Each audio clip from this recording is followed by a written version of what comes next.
বিয়ের পর সন্দীপ্তার সাথে কথা হয় না, ও একজনের সঙ্গে ভালো আছে, অনেক কথাই জানালেন অভিনেতা। আপনাদের সবাইকে স্বাগত সিনে গসিপে। রাহুল আর সন্দীপ্তার প্রেম নিয়ে চর্চা নেহাত কম হয়নি টলিপাড়ায়, তবে তারা কখনোই স্বীকার করেননি তারা প্রেম করছেন। একে অপরের ভালো বন্ধু বলেই এসেছেন বরাবরই সন্দীপ্তা আর অভিনেতা রাহুল। একসঙ্গে দেখা গিয়েছে সিরিয়ালে তাদের, তারপর অফস্ক্রিনও দেখা গিয়েছে সময় কাটাতে, ঘুরতেও গিয়েছেন বিভিন্ন জায়গায়। সন্দীপ্তা আর রাহুলের সম্পর্কের রসায়ন বর্তমানে পরিবর্তন হয়েছে। তাই রাহুল প্রিয়াঙ্কার সঙ্গে দাম্পত্য আবার শুরু করেছেন। অপরদিকে সন্দীপ্তাও নিজের জীবন শুরু করেছেন, গত বছর বিয়ে করেছেন সৌম্য মুখার্জির সঙ্গে।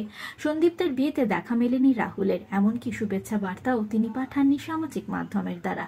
প্রতীক নবনীতা অনলাইনে সাক্ষাৎকারে অভিনেতা জানান, আমরা কোনোদিনই বলিনি যে আমরা কোনো সম্পর্কে আছি, আর আজকে যখন সন্দীপ্তা খুব ভালো আছে একজনের সঙ্গে, তখন আমার নতুন করে স্বীকার করার কিছু নেই যে আমরা প্রেমিক ছিলাম। আমরা বন্ধু ছিলাম, দীর্ঘদিনের বন্ধুত্ব ছিল। সম্পর্ক তো আর এলআইসি বন্ড নয় যে গ্যারান্টির সঙ্গে আছে।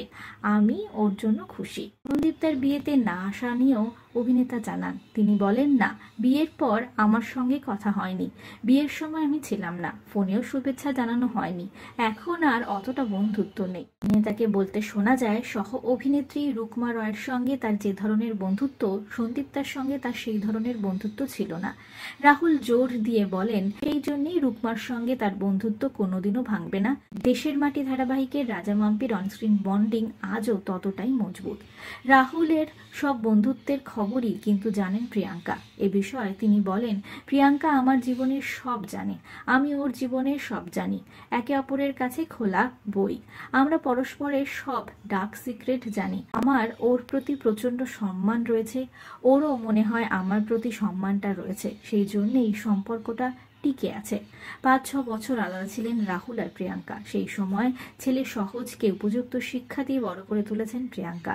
এর জন্য স্ত্রীকে ধন্যবাদ জানাতে ভোলেননি অভিনেতা। রাহুল বলেন, খুব সহজ ছিল এই সময়টা আমাকে ভিলেন বানিয়ে দেওয়ার, প্রিয়াঙ্কা কিন্তু সেটা করেনি, তাহলে আমাদের এই এক হওয়াটা আর হতো না। সহজেই তাদের ভাঙা সম্পর্ক যে জুড়েছে সে কথাও জানালেন অভিনেতা এই সাক্ষাৎকারে। বিনোদন জগতের আরো অনেক খবর নিয়ে আসছি আমরা আপনাদের কাছে, জুড়ে থাকুন আমাদের সঙ্গে। আমরা হলাম সিনে গসিপ, জুড়ে থাকুন আমাদের সঙ্গে, সাবস্ক্রাইব করুন আমাদের এই ইউটিউব চ্যানেলটি।